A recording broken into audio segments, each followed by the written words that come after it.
So we took a detour at Tough Guys Shooting Range in Cubao, Quezon City. Kinuha namin yung Big Bang promo nila, which is 700 pesos per head, inclusive of 15 rounds 9mm ammo, 1 target paper, range fee, use of firearm, and range officer assistance. So bago kayo pumasok sa loob, bibigyan kayo ng gear to protect your ears, which is yung earmuffs. Tapos, nasa labas pa lang kami ng pintuan yan, rinig na namin yung putok ng guns. Ganun siya kalakas, guys. So, advice ko, huwag kayo uminom ng kape bago pumasok. Kasi, talaga kung lalo na kung magugulatin kayo. Sa start ng session, isi-safety briefing kayo.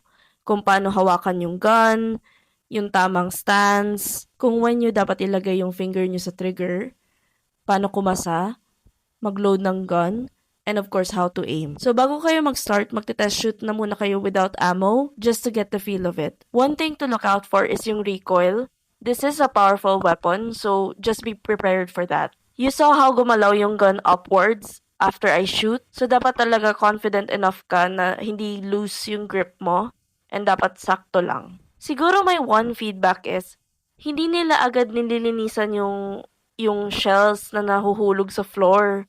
So, nung nag-shoot na ako, nakaramdam ako ng shells sa may pa ako. So, ninyervyos na nga ako. Nagugulat pa ako dun sa shells.